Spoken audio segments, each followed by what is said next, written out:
ये तो बात हुई कुछ गुर्दे के मसाइल के हवाले से, और इसमें बहुत सारे दीगर मसाइल भी हैं जिसके ऊपर हमने पिछली नशिस्त में तफसीलन गुफ्तगू की है, ख़ास तौर पे पथरी के हवाले से।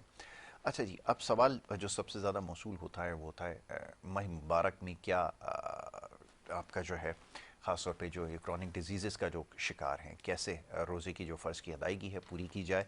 ये एक बड़ा अहम मौजू है। मैं चाहूँगा आज इसके ऊपर थोड़ी सी गुफ्तगू कर ली जाए, वैसे इंशाल्लाह आगे मौका मिलता रहेगा तो इसके ऊपर गाहे बगाहे गुफ्तगू होती रहेगी। डॉक्टर साहब फरमाइएगा, अब माह मुबारक के अंदर ख़ास तौर पे जो ज़ियाबतीज़ और दीगर ब्लड प्रेशर के मरीज़ हैं या दीगर अमराज में या गुर्दे के अमराज में हैं मुब्तला लोग, वो कैसे रोज़ा रख सकते हैं? क्या एहतियातें आप समझते हैं कि माह मुबारक में रखने की ज़रूरत है, चाहे किसी भी बीमारी से मुब्तला हों या ना हो, या एक आम आदमी को कैसे मामला को इख्तियार करना है? फरमाइए। रमज़ान मुबारक के हवाले से ये एक आपने सेगमेंट एक बात रख दी है, तो ये इसमें हम तवील एक जी। मुख्तसर सी मगर बड़ी एक गहरी गुफ्तगू करने की कोशिश करेंगे।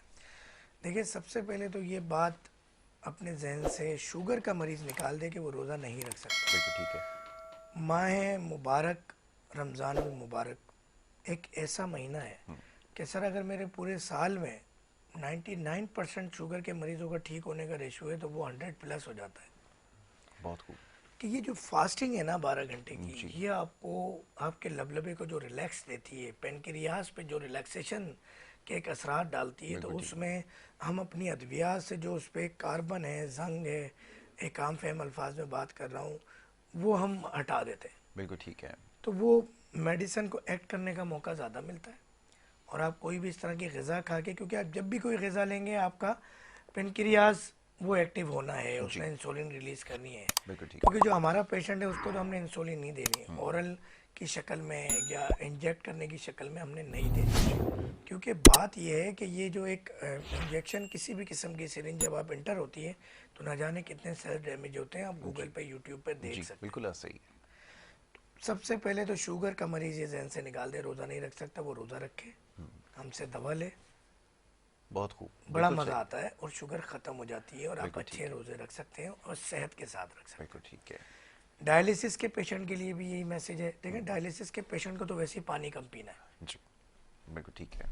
क्योंकि आपका जो किडनी का इशू है मामला, वो तो काम कर ही नहीं रहे। बिल्कुल ठीक है। खाना पीना उससे वैसे ही नहीं खाया जाता। क्यों ना आप फास्टिंग करें और आप लोड ना डालें अपनी किडनीज पे और स्टमक पे। बिल्कुल ठीक है। आप भी जल्दी सेहतयाब हो जाएंगे। बहुत खूब। यही बात थायराइड के पेशेंट के लिए और दीगर अमराज के लिए भी कुछ मसाइल ऐसे होते हैं कि उसके अंदर आप रोज़ा फास्टिंग नहीं कर सकते, तो वो फिर देखना होता है। अब हम एक आम इंसान की बात करें या एक बीमार इंसान की बात करें कि आपको रोज़ा कैसे अख्तियार करना है। जी।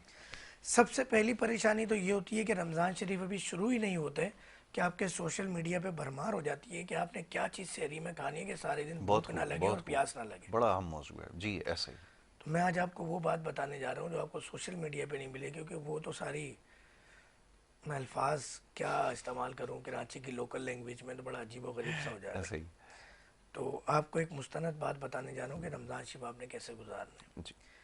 आप बेहतर तरीका ये है कि आपने इफ्तारी कर ली और रात को तरावियों के बाद आपने थोड़ा बहुत खाना खा लिया।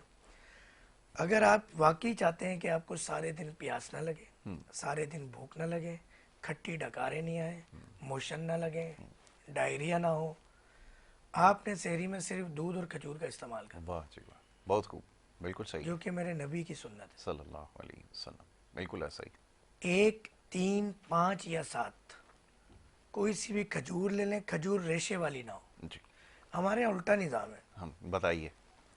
आका जी ससम की सुन्नत सहरी में खजूर खाना है, हम लोग ना मगरिब में खजूर खाते हैं।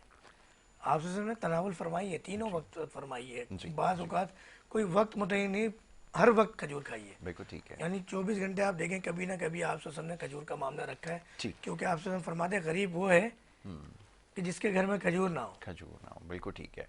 अच्छा जी, गुफ्तगू जारी रखते हैं। बड़ा इंटरेस्टिंग किया था कि रमज़ान माह मुबारक आना ही चाहता है कि हमारे यहाँ ऐसे ऐसे मैसेजेस कोई से भी सोशल मीडिया प्लेटफॉर्म हो वहाँ पे सर्कुलेट करना शुरू हो जाते हैं। तो मैं इस मौके पे मैं तो ये कहूँगा देखने वाले नाजरीन साथ दे कि इस हदीस को इतना फैलाएं, और जब भी कोई आपको तिब के हवाले से, मेडिकल के हवाले से मशवरे दे तो उसे एक छोटी सी स्माइल के साथ, मुस्कुराहट के साथ, इखलाक के साथ शट अप कॉल दें। बिल्कुल ठीक उससे बताएं कि आका जी सल्लम की क्या हदीस शरीफ है। आका जी सल्लम करम फरमाते हैं कि तुम में जो शख्स दवा की माहियत ना जानता हो, जिस्म के आज़ा ना जानता हो, अगर वो इलाज करे तो गोया अपना ठिकाना जहन्नुम में देखे। बिल्कुल ऐसा ही है। अच्छा, एक कॉलर है, उनको शामिल कर लेते हैं, गुफ्तगू जारी रखते हैं। जी अस्सलाम वालेकुम।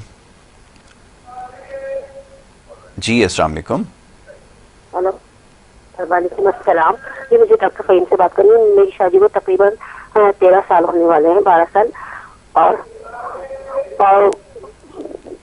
जी जी, मेरे ना कोई औलाद नहीं है।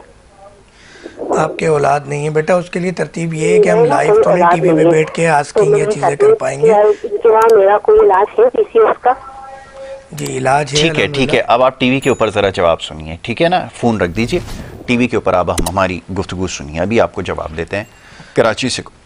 बस आपका बेटा जवाब ये है कि आपने अपनी और अपने हस्बैंड की तमाम रिपोर्ट्स मुझे व्हाट्सएप कर देनी है 0307 वाले नंबर पे। और मैं आजकल कराची में मौजूद हूँ, अगर आप कराची में हैं तो मुलाकात कर लीजिए, कराची से बाहर हैं तो इसी नंबर पे व्हाट्सएप पे एक वॉइस नोट छोड़ दें, अपनी तमाम रिपोर्ट छोड़ दें, एड्रेस बता दीजिए, दवाएँ आएंगी इंशाल्लाह। 1 महीने में अल्लाह ताला आपको औलाद से नवाज देगा इंशाल्लाह। मेरा रब बेहतर करेगा, ठीक कर देगा मेरे बच्चे।